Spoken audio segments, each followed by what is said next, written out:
बिस्मिल्लाहिर्रहमानिर्रहीम। Welcome to PPSC preparations with Naveed गजाली।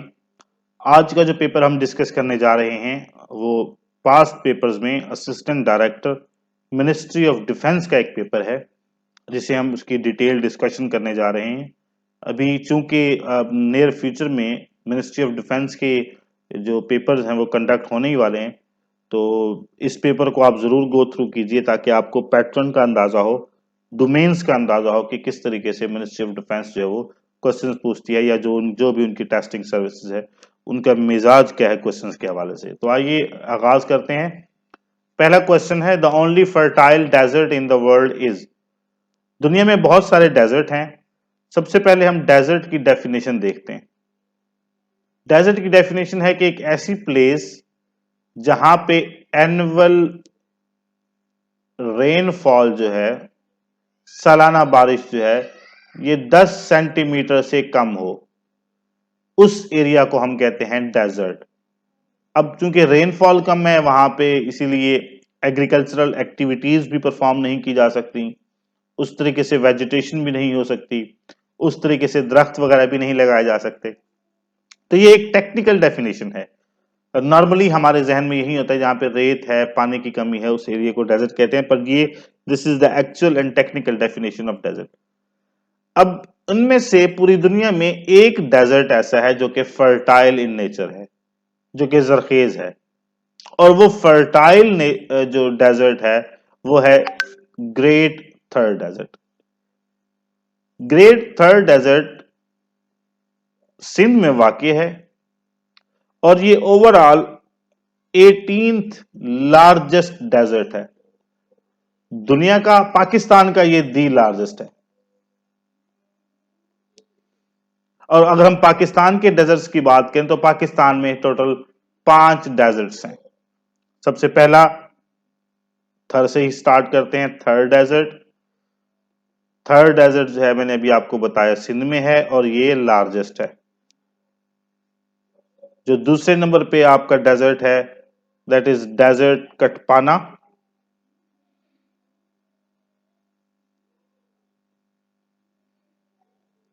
ये गिलगित बल्तिस्तान में है। नेक्स्ट है हमारे पास तीसरा जो डेजर्ट है दैट इज थर्ड डेजर्ट। ये भक्कर वाली साइड पे है, भक्कर मियां वाली साइड पे। जो नेक्स्ट है दैट इज खारान। खारान जो है ये बलोचिस्तान में है। और आखिरी डेजर्ट जो है दैट इज चोलिस्तान। चोलिस्तान जो भावलपुर रीजन में वाक़ है। तो ये 5 डेजर्ट्स जो हैं ये पाकिस्तान में है और इनमें दी लार्जेस्ट जो है वो दैट इज थर्ड डेजर्ट जो सिंध में है। दुनिया में ओवरऑल इसका 18th नंबर है। अगर हम दूसरे डेजर्ट्स की बात करें जो कि ऑप्शंस में मौजूद हैं, तो उनमें पहला है सहारा डेजर्ट। सहारा डेजर्ट दुनिया का दी लार्जेस्ट डेजर्ट है और ये दी हॉटेस्ट भी है, सबसे गर्म तरीन भी है और सबसे बड़ा भी है। कुछ लिटरेचर में आपको एक और डेजर्ट है जिसका नाम है अंटार्कटिका। अंटार्कटिका डेजर्ट जो है ये पोलर रीजन में सबसे बड़ा डेजर्ट है, जबकि ओवरऑल जमीन पे जो सबसे लार्जेस्ट है that is the Sahara desert और ये दी हॉटेस्ट डेजर्ट भी है। जो दश्ते लूत डेजर्ट है ये ईरान में वाक़ है।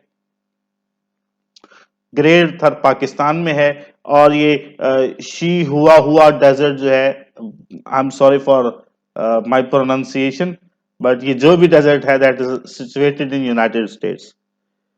तो पहले नंबर पे दुनिया का सबसे बड़ा सहारा, दूसरे नंबर पे जो है दैट इज अरेबियन। ये सहारा जो है ये अफ्रीकन रीजन में है। और तीसरे नंबर पे सबसे बड़ा डेजर्ट है जिसके बारे में अक्सर क्वेश्चन पूछता है पीपीएससी, गोबी डेजर्ट, जो तीसरे नंबर का सबसे बड़ा डेजर्ट है, ये कहां वाक़ है? इसकी लोकेशन है चाइना और मंगोलिया में। तो ये जो पहला क्वेश्चन था उसको हमने डिटेल में पढ़ा, उसके हवाले से कई और एमसीक्यूज भी हमने यहाँ से निकाले और उनको भी डिस्कस किया। नेक्स्ट चलते हैं, the shortest day of the year. दुनिया एक साल का सबसे छोटा जो दिन है वो कौन सा है? देखें, दिन और रात ये दो डिफरेंट फेजेस हैं, मैं अब इसकी डिटेल में क्या ही जाऊं। जो दुनिया का सबसे सॉरी जो एक साल का सबसे शॉर्टेस्ट दिन होता है बेटा, that is 21st of December. इस 21st ऑफ दिसंबर को विंटर सॉल्टिस भी कहते हैं। और इसी तरह जो लॉन्गेस्ट डे है, दुनिया का सबसे बड़ा दिन है, वो 21 जून होता है। इस साल का जो सबसे बड़ा दिन है वो 21 जून है, और इसको हम समर सॉल्टिस भी कहते हैं। तो ये सबसे हमने जो छोटा और जो सबसे बड़ा दिन है एक साल का, वो हमने पढ़ लिया। नेक्स्ट है Pakistan joint first organization was. Pakistan ने सबसे पहले कौन सी जो ऑर्गेनाइजेशन थी वो ज्वाइन की? पाकिस्तान ने सबसे पहले यूनाइटेड नेशन का एक इदारा है जिसे फूड एंड एग्रीकल्चरल ऑर्गेनाइजेशन कहते हैं, इसको ज्वाइन किया।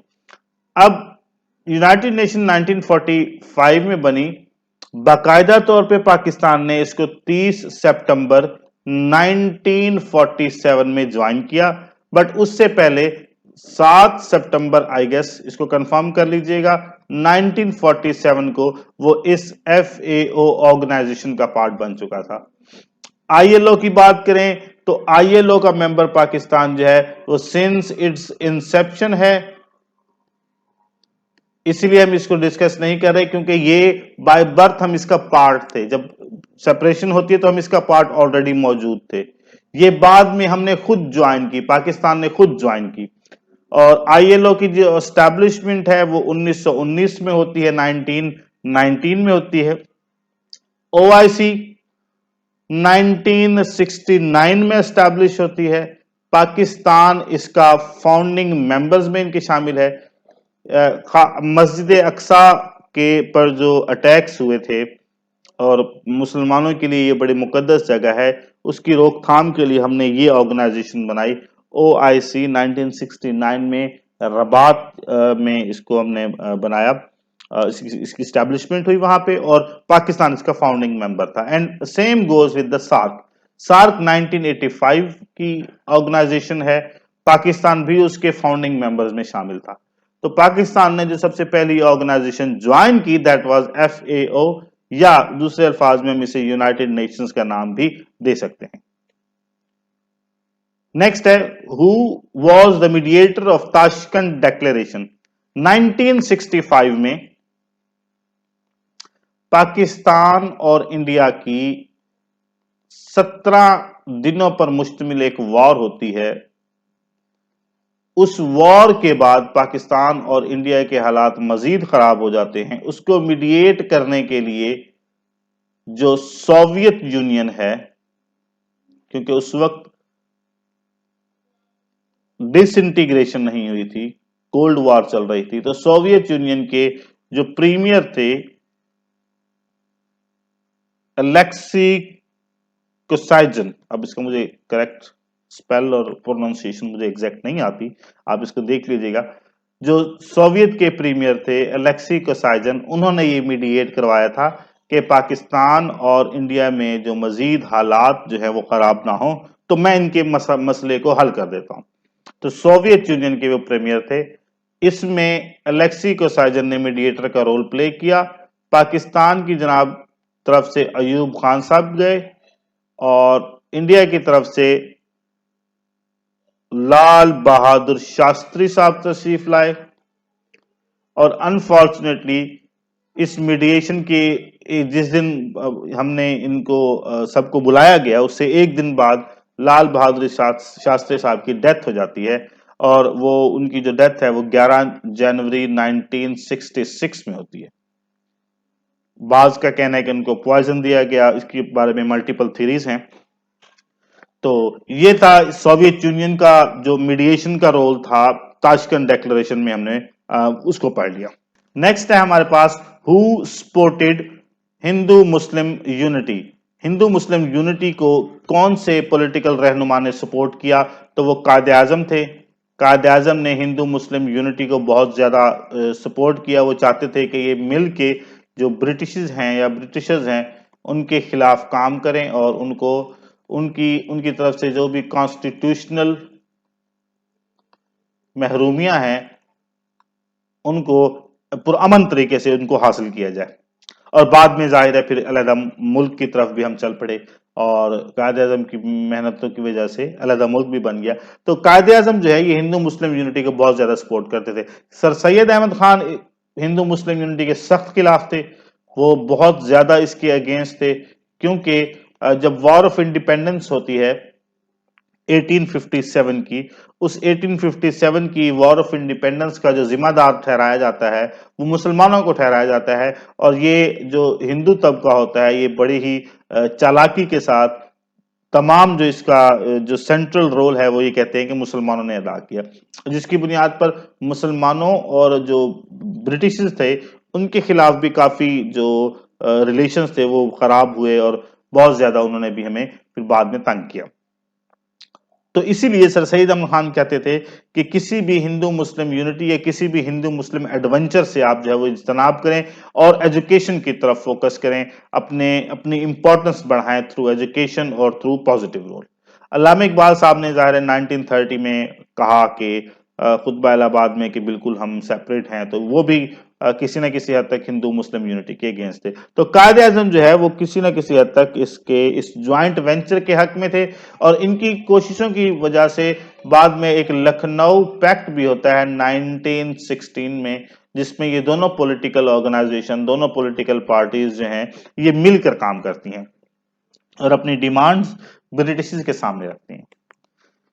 अब नेक्स्ट क्वेश्चन लखनऊ पैक्ट से ही आ गया। According to Lucknow pact the number of councils of large province are, इसके मुताबिक लखनऊ पैक्ट के मुताबिक जो नंबर ऑफ काउंसिल्स थे बड़े प्रोविंसेस में उनमें बेसिकली 125 की तादाद रखी गई। अच्छा, अब ये थोड़ा सा एक लेंथी टॉपिक है लखनऊ पैक्ट का।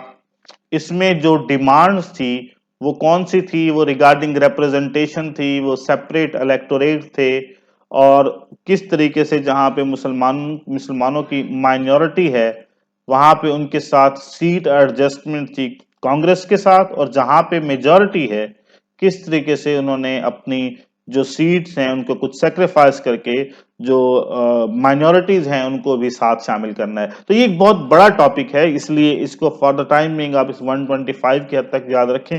इंशाल्लाह फिर किसी टॉपिक में लेक्चर्स में इसको डिटेल से हम पढ़ेंगे जी।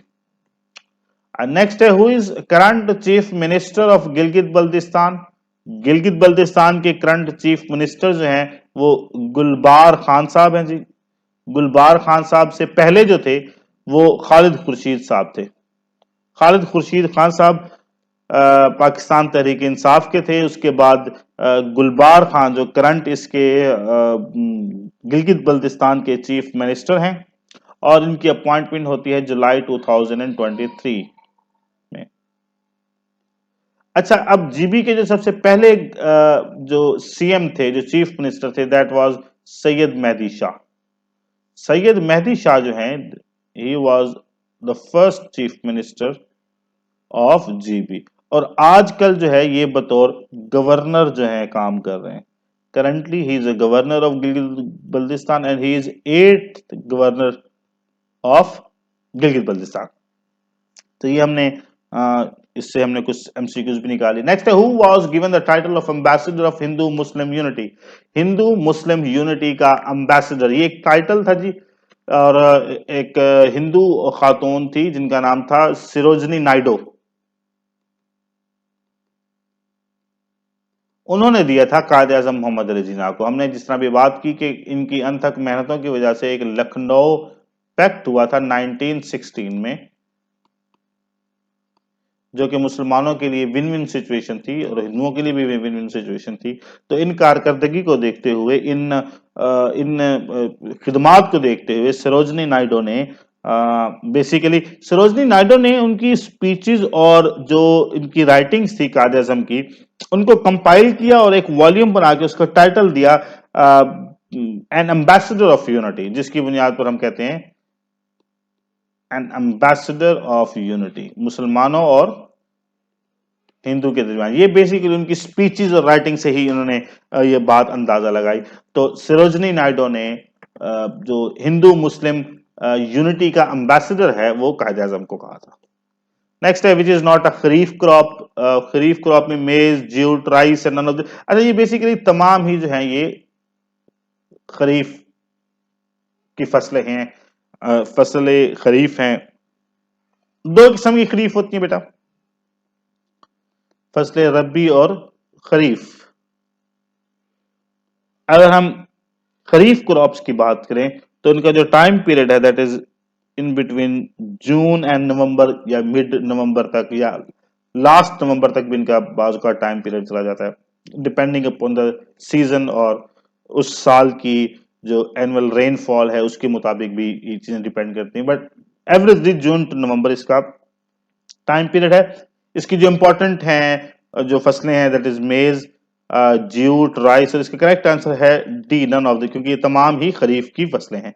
फसलें रबी की अगर हम बात करें तो फसलें रबी का जो टाइम पीरियड है दैट इज मिड नवंबर से लेके और अप्रैल या मई तक भी ये बात जा सकती है। तो फसलें खरीफ का और फसलें रबी का टाइम पीरियड हमने देखा। इसकी सबसे फसलें रबी की सबसे इंपॉर्टेंट जो क्रॉप है दैट इज वीट। नेक्स्ट है हमारे पास लवारी पास कनेक्ट्स दीर विद। पासिस के बारे में इंफॉर्मेशन पूछी गई है। जो लॉरी पास है ये बेसिकली कनेक्ट करता है दीर को चित्राल से। दीर को चित्राल से कनेक्ट करने वाले पास का नाम है लवारी पास। इसी तरह एक पास है गोमल पास। गोमल पास जो है ये डेरा इस्माइल खान को गजनी से कनेक्ट करता है। गजनी जो कि काबुल का एक एरिया है या अफगानिस्तान में, सॉरी अफगानिस्तान में मौजूद है। तो डीआई खान और गजनी को कनेक्ट करता है दैट इज गोमल पास। इसी तरह एक और पास है बोलान पास, आपने नाम सुना होगा। ये कनेक्ट करता है क्वेटा को सिब्बी से, क्वेटा को सिब्बी से। और अगर हम क्वेटा से चमन को मिलाने वाले पास की बात करें तो बेटा दैट इज खोजक पास। खोजक, खोजक पास। इसी तरह और कौन से पासेस हैं, एक पास है दरगई पास, दारागाई पास। जो दारागाई पास है वो मर्दान और मालाकंड को कनेक्ट करता है। तो ये हमने देख लिया कि जो लॉरी पास है, मैं रिपीट कर देता हूं, मैं इसलिए आराम से रिपीट करता हूं ताकि आपके जहन में ये बात बैठ जाए। अगर आप नोट कर रहे हैं तो आप इजीली नोट कर सके। जो लॉरी पास है वो कनेक्ट करता है दीर को चित्राल से, दीर को चित्राल से। गोमल पास जो है वो करता है डीआई खां को गजनी से कनेक्ट। बोलान पास जो है ये क्वेटा को सिब्बी से कनेक्ट करता है। खोजक पास जो है ये क्वेटा को चमन से कनेक्ट करता है। दरागई पास जो है ये मर्दान को मालाकंड से कनेक्ट करता है। इसी तरह आपने खैबर पास भी सुना होगा। खैबर पास जो है ये पिशावर में है और पिशावर को कनेक्ट करता है काबुल से। या एक और इंपॉर्टेंट पास है जहां पे अक्सर ही आप गर्मियों की छुट्टियों में जाते हैं, बाबूसर टॉप। बाबूसर टॉप जाते हैं तो उसी हिसाब से बाबूसर पास। जो बाबूसर पास है वो एबटाबाद को गिलगित से कनेक्ट करता है। एबटाबाद को गिलगित से। अच्छा आई गेस हमने पासेस जो है वो बहुत सारे पढ़ लिए। अब हम नेक्स्ट क्वेश्चन की तरफ जाते हैं। First satellite of the world was, जो दुनिया की पहली सैटेलाइट थी जो दुनिया में स्पेस एक्सप्लोरेशन के लिए भेजी गई 1957 में, कोल्ड वॉर के टाइम पीरियड में, जब यूएसएसआर और यूएस दोनों हर फील्ड में एक दूसरे को जो है वो पीछे छोड़ना चाहते थे। तो 1957 में यूएसएसआर ने या सोवियत यूनियन ने एक सैटेलाइट लॉन्च की जिसका नाम था स्पटनिक 1। स्पटनिक 1 जो है वो स्पेस एक्सप्लोरेशन के लिए भेजी गई थी। फिर उसके बाद जो है वो यूएस ने भेजी और फिर उसके बाद नासा बन गया और उसके बाद जो है वो एक लंबी फहरिस्त है मुख्तलिफ सैटेलाइट की। पाकिस्तान ने भी वैसे बेसिकली एक सैटेलाइट भेजी थी 1990 की ये बात है, 1990, जब स्पार्को जो कि पाकिस्तान में स्पेस के हवाले से जितने भी एक्सप्लोरेशंस हैं उनका एक इंस्टीट्यूशन है, एक इदारा है। स्पार्को ने 1990 में एक सैटेलाइट भेजी जिसका नाम था बदर 1 और आज 2024 तक पाकिस्तान टोटल 6 सैटेलाइट भेज चुका है। अगर हम इंडिया की बात करें तो इंडिया जो हमारे साथ ही आज़ाद हुआ उसने अब तक 109 सैटेलाइट्स भेजी हैं। तो आप ये पाकिस्तान और इंडिया के दरमियान जो टेक्नोलॉजिकल एडवांसमेंट की डिस्पैरिटी है आप उसको इजीली जज कर सकते हैं कि पाकिस्तान ने आज़ादी से लेके अब तक 6 सैटेलाइट्स भेजी हैं जबकि इंडिया ने 109 सैटेलाइट्स भेजी हैं, जो बहुत बड़ा एक फिगर है। नेक्स्ट है हमारे पास त्रिमू बैराज इज ऑन। त्रिमू बैराज जी कौन से रिवर पे वाक़ है? त्रिमू बैराज जी जेहलम रिवर पे वाक़ है। त्रिमू जो सॉरी त्रिमू बैराज जेहलम नहीं बेटा, चेनाब रिवर पे वाक़ है। चेनाब रिवर पे वाक़ है त्रिमू बैराज। और चेनाब रिवर पे कुछ और भी आपके बैरेजेस हैं जिनमें मराला बैरेज, इसी तरह जिनमें खान की बैरेज, इसी तरह एक है कादराबाद। ये 3-4 बैराज जो है ये चनाब रिवर पे हैं। और अगर हम इंडस रिवर पे बात करें तो इंडस रिवर के जो मशहूर जो बैराजेस हैं या बैरेजेस हैं उनमें सबसे पहले गुड्डू बैराज है, उसके बाद सखर बैराज है, उसके बाद कोटरी बैराज है। कोटरी बैराज के दूसरा नाम गुलाम मोहम्मद बैराज भी है। ये भी पीपीएससी बहुत क्वेश्चन उसका फेवरेट है। तो इंडस पे बात करें तो गुड्डू बैराज और इसी तरह कोटरी बैराज, सखर बैराज या गुलाम मोहम्मद बैराज। अगर हम बात करें रिवर रावी की तो जो रावी पे इसका एक मशहूर है जो अक्सर क्वेश्चन में पूछ सकता है वो है बलोकी। हेड ब्लॉकी के नाम से आपने याद रखा होगा। तो ब्लॉकी बैराज, मैं रिपीट कर देता हूं कि इंडस पे कौन कौन से बैराजेस मौजूद हैं वो है गुड्डू बैराज, सखर बैराज, कोटरी बैराज। इसी तरह अगर हम बात करें चनाब रिवर की तो चनाब रिवर पे Trimmu barrage, Marala barrage, Khanki barrage, Qadirabad barrage और रावी की अगर हम बात करें तो उस पर जो ब्लॉकी बैराज जो है वो मौजूद है। तो ये बैरेजेस के हवाले से हमने कुछ इंफॉर्मेशन ली। नेक्स्ट हमारे पास है who led London branch of Muslim League. Muslim League जब बनी थी सब कॉन्टिनेंट में तो उसको उसके डिफरेंट चैप्टर्स भी थे। उनमें से एक चैप्टर जो है वो लंदन में भी खोला गया, उसकी फ्रेंचाइज ब्रांच समझ लें लंदन की। वो लंदन की ब्रांच जो है वो सैयद अमीर अली साहब ने खोली थी और 1908 में इसको जो है वो लंदन की ब्रांच को खोला गया था सैयद अमीर अली की जानिब से। ये बेसिकली इसका पर्पस भी वही था जो कि सब कॉन्टिनेंट में मौजूद आपकी मुस्लिम लीग कर रही थी। यही वही काम वो लंदन में रह के कर रहे थे सैयद अमीर अली साहब की क़यादत में। नेक्स्ट हमारे पास Simon Commission was rejected by. Simon Commission जो है ये 1928 में एक रिफॉर्म कमेटी आई थी जिसका मकसद जो है वो कॉन्स्टिट्यूशनल रिफॉर्म्स लाना था। उसके बैकग्राउंड में देखें तो 1919 में रिफॉर्म्स आती है मॉन्टेग्यू चैम्सफोर्ड। उसमें एक पॉइंट ये होता है कि 10 साल बाद जो है ये कमेटी दोबारा विजिट करेगी सब कॉन्टिनेंट को और जो रिकमेंडेशंस 1919 में देके जा रहे हैं उनको हम रिव्यू करेंगे, उनको हम देखेंगे कि उस जो रिफॉर्म्स हैं उन रिफॉर्म्स हैं उनकी क्या कारकर्दगी है और उसके बाद हम फैसला करेंगे कि क्या फर्दर करना है। बट ये 10 साल होने से पहले ही ये कमीशन आ गया 1928 में सब कॉन्टिनेंट में, जिसका मकसद था कॉन्स्टिट्यूशनल रिफॉर्म्स लाना। जैसे ही ये सब कॉन्टिनेंट में आता है इसे उस वक्त की जो दो बड़ी पॉलिटिकल जमातें हैं, दो बड़ी पॉलिटिकल पार्टीज होती हैं, कांग्रेस और पाकिस्तान मुस्लिम लीग, इसको ये दोनों पॉलिटिकल पार्टी रिजेक्ट कर देती हैं।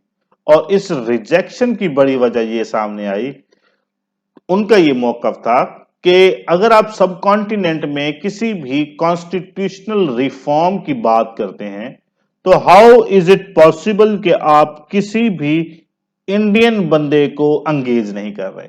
ये जो कमेटी थी साइमन कमीशन की, ये 7 मेंबरान पर मुश्तमिल थी और ये 7 के साथ जो है वो ब्रिटिश थे। लोकल इंडियन मेंबर कोई नहीं था, जिसकी बुनियाद पर ऑल इंडिया जो मुस्लिम लीग थी और अच्छा ये पाकिस्तान मुस्लिम लीग नहीं है, ये ऑल इंडिया मुस्लिम लीग है। और जो इंडियन नेशनल कांग्रेस थी, उन दोनों ने इस कमीशन का बायकॉट किया था, उन दोनों को रिजेक्ट कर दिया था।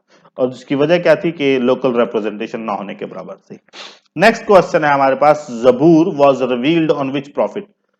जबूर जो है ये कौन से नबी पे जो है वो उतारी गई थी? तो जबूर हजरत दाऊद अलैहिस्सलाम पे। अब मैं इस पे क्या ही आपको बताऊं, सभी को आइडिया है। हजरत मूसा अलैहिस्सलाम पे जो बुक होली बुक थी उसका नाम था, अंग्रेजी में इसे तोरा कहते हैं, और तौरात या तौरात आपने पढ़ा होगा। हजरत ईसा अलैहिस्सलाम पे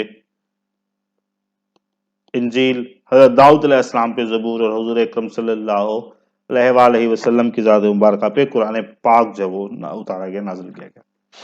नेक्स्ट हमारे पास क्वेश्चन है, who forced Quaid e Azam to join All India Muslim League. अच्छा, कायदे आजम मोहम्मद अली जिन्ना को वो कौन से साहब थे जिन्होंने फोर्स किया था कि वो मुस्लिम लीग को ज्वाइन कर लें? तो वो थे मौलाना मोहम्मद अली साहब, मौलाना मोहम्मद अली जौहर। इन्होंने बड़ा ही फोर्स किया था कि पाकिस्तान सॉरी जो ऑल इंडिया मुस्लिम लीग है उसको ज्वाइन करें और मुसलमानों की साइड से जो है वो पॉलिटिक्स या पॉलिटिकल रहनुमा के तौर पर आए। 1906 में कायदे आजम ने इंडियन नेशनल कांग्रेस को ज्वाइन किया। 1913 में मोहम्मद अली जौहर की फरमाइश पे या उनके इसरार पे ऑल इंडिया मुस्लिम लीग को ज्वाइन किया। अच्छा, इसके बारे में कुछ और क्वेश्चन भी बन सकते हैं, वो इंशाल्लाह हम किसी फिर वीडियोस में भी डिस्कस करेंगे कि वो कौन सा टाइम पीरियड था जिसमें वो दोनों के मेंबरशिप थी और कांग्रेस से कब रिजाइन किया, एटसेट्रा एटसेट्रा। नेक्स्ट क्वेश्चन है, हु डिस्कवर्ड पेनिसिलिन। पेनिसिलिन जो है वो किसने दरियाफ्त की? उनका नाम था अलेक्जेंडर फ्लेमिंग। अलेक्जेंडर फ्लेमिंग साहब ने 1928 में एक पेनिसिलिन नामी एक दवा जो है वो बनाई थी, और ये बेसिकली स्कॉटिश इन नेचर थे, स्कॉटिश इनकी नेशनलिटी थी। पीपीएससी में या एनटीएस में या दूसरे कमीशन में एक और क्वेश्चन भी बहुत आता है कि जो स्मॉल पॉक्स है उसकी जो वैक्सीन है वो किसने डिस्कवर की? स्मॉल पॉक्स की जो वैक्सीन है वो एडवर्ड जेनर ने बनाई थी। एडवर्ड जेनर और अलेक्जेंडर फ्लेमिंग ने पेंसिलिन 1928 में। नेक्स्ट है, सी पैक स्टैंड्स फॉर। जाहिर है सबको ही आइडिया है, CPEC stands for China Pakistan economic corridor and it is supposed to be completed in 2013। CPEC जो है ये फ्लैगशिप प्रोजेक्ट है बीआरआई का। बीआरआई 2013 में स्टार्ट होता है और इसके सेकंड फेज में पाकिस्तान में जो स्पेशल इकोनॉमिक जोन्स बनाए गए हैं उनकी तादाद है 9, जिनमें फैसलाबाद का है, कराची का है, और इसी तरह 9 मुख्तलिफ एरियाज में, बोस्तान के एरिया में भी है, बलूचिस्तान में 9 एरियाज में इन्होंने एक ऐसी जो है वो एरियाज डिजाइन किए हैं जहाँ पे बहुत ज्यादा इंडस्ट्रीज लगाई जाएंगी और उससे बहुत ज्यादा रेवेन्यू जनरेट होगा और कनेक्टिविटी जो है ईजी होगी। तो सी पैक 2030 में मुकम्मल होगा। बीआरआई 2013 का प्रोजेक्ट है, जिसका ये प्रोजेक्ट सब प्रोजेक्ट है CPEC, special economic zones भी बनाए गए जिनकी तादाद 9 थी। Lari language is spoken in which area. Lari जो है एक लोकल लैंग्वेज है जो कि सदर्न सिंध के एरिया में बोली जाती है बेटा, लारी, और ये सदर्न सिंध की लैंग्वेज है। नेक्स्ट है, human rights day is celebrated on which day. 10 दिसंबर को मनाए जाते हैं, 10 दिसंबर को। तो इसमें से ऑप्शन कोई भी नहीं है, तो none of these is the right answer.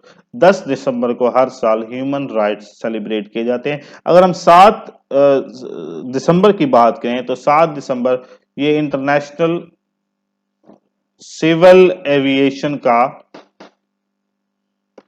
एक इंटरनेशनल डे है जो सेलिब्रेट किया जाता है, सिविल एविएशन का, इंटरनेशनल सिविल एविएशन। इसी तरह 8 दिसंबर की बात करें तो 8 दिसंबर जो है वो इंटरनेशनल बोधि डे के तौर पे सेलिब्रेट किया जाता है, और ये ज्यादातर मोस्टली जापान में सेलिब्रेट किया जाता है। ये इनका कोई रिलीजियस पर्सनैलिटीज के हवाले से था, तो उस हवाले से सेलिब्रेट किया जाता है। नेक्स्ट है जी 9 दिसंबर। 9 दिसंबर जो है इसकी जो इंपॉर्टेंस है वो बड़ी इंपॉर्टेंस है। अभी आपने बहुत ज्यादा इसका नाम भी सुना होगा, अब पता नहीं इसको मनाया भी है या नहीं किसी ने, anti corruption day. Anti corruption day भी 9 दिसंबर को मनाया जाता है, और जो वर्ल्ड टेक्नो डे है वो भी 9 दिसंबर को मनाया जाता है। तो 9 दिसंबर को वर्ल्ड टेक्नो डे या एंटी करप्शन डे मनाया जाता है। इसी तरह 7 दिसंबर को इंटरनेशनल सिविल एविएशन डे, 8 दिसंबर को बुद्धि डे, और 9 दिसंबर को मैंने आपको बताया एंटी करप्शन, और 10 दिसंबर को ह्यूमन राइट्स का इंटरनेशनल डे मनाया जाता है। अभी 3-4 और भी बड़े इंपॉर्टेंट क्वेश्चन हैं जो कि इंटरनेशनल डेज के हवाले से अक्सर ही कमीशन पूछ लेते हैं। उनमें एक औरत डे है या वुमेन डे, जो कि हर साल 8 मार्च को मनाया जाता है। अभी रिसेंटली इसी महीने इंटरनेशनल कैंसर डे गुजरा। कैंसर डे 4 फरवरी को मनाया जाता है। और वर्ल्ड हिजाब डे जो है ये यकम फरवरी को मनाया जाता है। इसी महीने की मुनासबत से मैंने कहा ये भी आपको 2-3 बता दूं। वर्ल्ड हिजाब डे 1 फरवरी को, और इसी तरह जो इंटरनेशनल कैंसर डे था वो 4 फरवरी को सेलिब्रेट किया जाता है। नेक्स्ट क्वेश्चन है headquarter of international court of justice. International court of justice का जो हेडक्वार्टर है वो कहां पर है? तो international court of justice United nation का एक ऑर्गन है, यूनाइटेड नेशन का ऑर्गन है, और ये जो इसका इंटरनेशनल कोर्ट ऑफ जस्टिस का हेडक्वार्टर है वो हेग में वाक़ है। हेग जो है वो नेदरलैंड में वाक़ है, नेदरलैंड का एक शहर है। और आजकल इसके जो करंट प्रेसिडेंट हैं उनका नाम है, अब इसे मैं तो इसे जुआन पढ़ूंगा, लेकिन आई गेस इसे जो अंग्रेज हैं वो वान पढ़ेंगे या हुआन पढ़ेंगे या जो भी। मैं इसको आपको लोकल लैंग्वेज में पढ़ के बताता हूं ताकि आपको समझ आ जाए। जुआन ई डोंगो, जुआन ई डोंगह्यू, तो ये इनके करंट प्रेसिडेंट। ऐसे इसमें मजे की बात बताऊं, इसमें एक इंडियन जज भी मौजूद हैं जो कि इंटरनेशनल कोर्ट ऑफ जस्टिस में काम कर रहे हैं, जिनका नाम है दलवीर भंडारी। आपको ऐसे लगेगा कि किसी मूवी का नाम है, मूवी में किसी कैरेक्टर का नाम है दलवीर भंडारी, और ये विलन है। दलवीर भंडारी साहब जो है ये इंटरनेशनल कोर्ट ऑफ जस्टिस में एक जज के तौर पर अपनी खिदमत सर अंजाम दे रहे हैं, और ये एक इंडियन जज है। पाकिस्तान के भी जज रहे हैं इसमें। पाकिस्तान के इस इंटरनेशनल कोर्ट ऑफ जस्टिस के चीफ जस्टिस भी रहे हैं, और 1970 से जो 73 में जो इंटरनेशनल कोर्ट ऑफ जस्टिस के प्रेसिडेंट थे वो पाकिस्तानी थे। उनका नाम था सर जफरुल्लाह।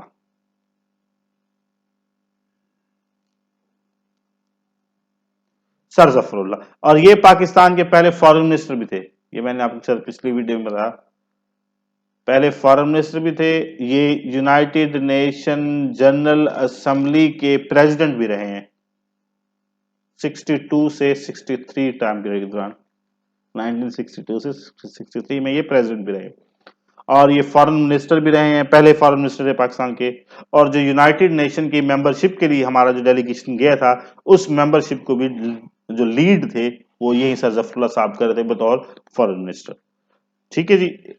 नेक्स्ट, बल्कि ये था गाइस आज का हमारा डिटेल लेक्चर। इसमें हमने थोड़ी सी डिटेल में डिस्कशन किया है, हर एमसीक्यूज का अच्छे तरीके से पोस्टमार्टम किया है, ताकि मैक्सिमम नॉलेज जो है वो आप सब तक पहुंचे, और आप जितने भी अपकमिंग एग्जाम्स हैं उनको इजीली क्रैक कर सकें। और इंशाल्लाह इस पेपर का जो सेकंड पार्ट है वो इंशाल्लाह कल हम अपलोड करेंगे। आप इस इन दोनों पार्ट्स को ज़रूर देखें और जो बकिया जो वीडियोस हैं चैनल पर वो भी ज़रूर देखें। इस चैनल को लाइक करें, सब्सक्राइब करें, शेयर करें, अपने दोस्तों को बताएं और बेल आइकन का बटन ज़रूर दबाइए ताकि मेरी हर नई आने वाली वीडियो आप तक टाइमली पहुंच सके। तो गाइस ये था आज का हमारा लेक्चर। आई होप आपको पसंद आया होगा। अपना ख्याल रखिए। Thank you so much.